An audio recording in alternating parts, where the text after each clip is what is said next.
ગમે તે લોકોની સલાહ માણીને શું થયું એ આપ મારી કરતાં પણ વધારે સારી રીતે જાણો છો.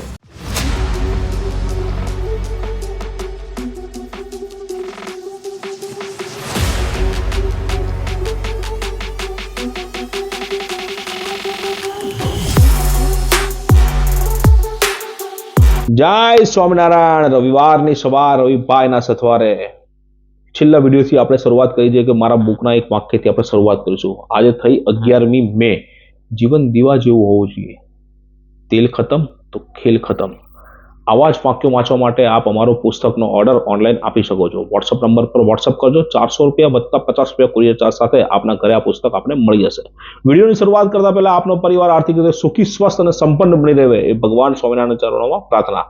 એક અદ્ભુત વિષય લઈને આજે ફરી વખત આપની સમક્ષ ઉપસ્થિત થયો. ત્યારે મ્યુચ્યુઅલ ફંડના રોકાણકારોએ જાણવા જેવી વાત, ત્યારે માર્કેટ કરેક્શન સામે ત્યારે શું કરવું જોઈએ, કેટલાક પ્રશ્નો જોઈ લઈએ આપણે. શું માર્કેટ તૂટવાથી આખા ભારતની અંદર બધું 15-20% તૂટી ગયું? શું આપણો રૂપિયો 6 મહિનાની અંદર 15%થી વધારે તૂટી ગયો?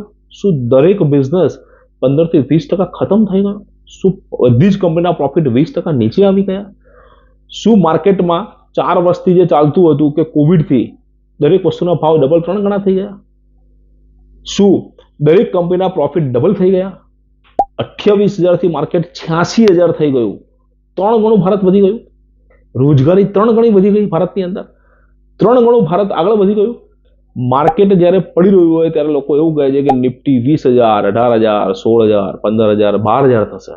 અને જ્યારે માર્કેટ વધી રહ્યું હોય ત્યારે કે 80,000, 85,000, 90,000, 95,000 ને 1 લાખ સુધી આવશે એવી લોકો વાતો કરતા હોય છે. તો માર્કેટની અંદર ખરેખર શું ચાલી રહ્યું છે એ આપણે સમજી લઈએ. 3 વર્ષ પહેલા કેમ કોઈ એવું નહોતું કહ્યું કે માર્કેટ 86,000 થશે? અને 6 મહિના પહેલા કેમ કોઈ નહોતું કીધું કે માર્કેટ ઘટશે?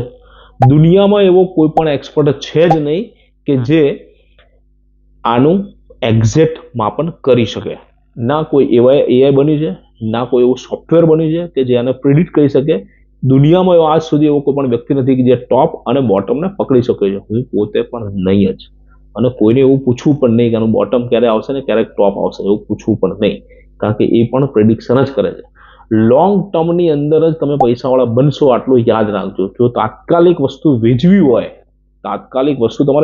ને તો આ વસ્તુમાં તમે પડતા જ નહીં. તો આપણે શું કરવું જોઈએ? 4 ઓપ્શન છે: બાય, હોલ્ડ, સેલ કે શિફ્ટ. 4 ઓપ્શન છે આપણી પાસે. 86,000 માર્કેટ કરવું હતું ત્યારે રોકાણ કરવું સરળ હતું કે અત્યારે જે કરેક્શન આવ્યું છે એમાં માર્કેટમાં રોકાણ કરવું જોઈએ? કોમેન્ટ બોક્સની અંદર કોમેન્ટ કરજો. આઈપીઓ ભરી ભરીને મોમેન્ટમના આધારે એટલા બધા પૈસા આપણે રોકી દીધા મ્યુચ્યુઅલ ફંડની અંદર. ખડે ત્યારે એવરેજ કરીને રોકી લીધા આપણે. બરાબર ભાઈઓ બહેનો, કેટલું ધ્યાન રાખવાનું હોય છે. ટેન્શન નહીં લેવાનું. મ્યુચ્યુઅલ ફંડમાં રોકાણ કરો અને 12% રિટર્ન તો ઓછામાં ઓછું મળશે. બાકી 25%ના બી રિટર્ન જનરેટ થયેલા છે. લોકો ભલે એવું કહેતા હોય કે ભાઈ 5ની અંદર જે રિટર્ન મળે છે હવે ભવિષ્યમાં નહીં મળે, એવું તો 25 વર્ષ પહેલા બી લોકો એવું જ કહેતા હતા. મળી ગયું તો શું? પોઝિટિવ રહો ને. કેટલોક ડેટા હું તમને માર્ચ 2025નો એક ડેટા આપી દઉં કે લાર્જ કેપ, મિડ કેપ અને સ્મોલ કેપ આ તમને આ તમારી સ્ક્રીન ઉપર દેખાઈ રહી છે એક એક્સેલ શીટ. એમાં હાઈ 85,978 બન્યો હતો અને લો બન્યો હતો 73,198. મિડ કેપની અંદર 49,701 હાઈ હતી, 38,592 લો બન્યો હતો. સ્મોલ કેપની અંદર 57,827 અને લો બન્યો હતો 43,082. લાર્જ કેપની અંદર 14.86% કરેક્શન છે, મિડ કેપની અંદર 22.35% કરેક્શન છે અને સ્મોલ કેપમાં 25.50% કરેક્શન. આ થયું સ્ટોક માર્કેટની વાત. મ્યુચ્યુઅલ ફંડની એવરેજ અમે કાઢી ટોપ 10 ફંડની, તો કરેક્શન લાર્જ કેપની અંદર -8.81% છે, મિડ કેપની અંદર -13.37% છે અને સ્મોલ કેપની અંદર -16.64% છે. તમે સમજી ગયા હું શું કહેવા માંગુ છું? ટેન્શન લઈને માર્કેટમાં રોકાણ કરો છો એની કરતાં એક્સપર્ટના હાથમાં પૈસા આપો. 1% જ ફી હોય છે ખાલી, એની સામે 6 થી 7% આલ્ફા કાઢીને તમને આપી દે છે. બીજો એક ડેટા આપી દઉં કે ટોપ મ્યુચ્યુઅલ ફંડ 6 મંથની અંદર કેટલા લૂઝર થયા. આ માર્ચ 2025 સુધીનો ડેટા છે. Bank of India blue chip કંપનીઝના જે ફંડ હતો એ -17.86% લૂઝ થયો. જેએમ લાર્જ કેપ ફંડ હતો એ 17.29% લૂઝ થયો. આ પણ તમને સ્ક્રીન પર દેખાઈ રહ્યું છે. ક્વોન્ટ લાર્જ કેપની અંદર પણ 16.96% કરેક્શન આવ્યું.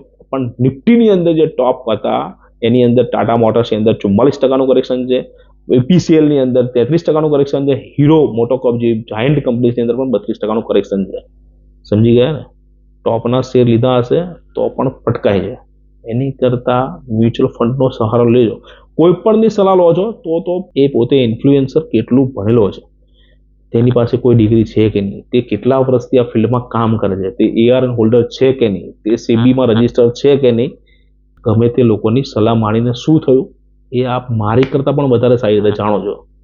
બરાબર? એટલે જે લોકો સલાહ આપે એનું બેકગ્રાઉન્ડ પહેલાં ચેક કરજો. ખાલી ઇન્ફ્લુએન્સર પર ભરોસો કરવાની જરૂર છે નહીં.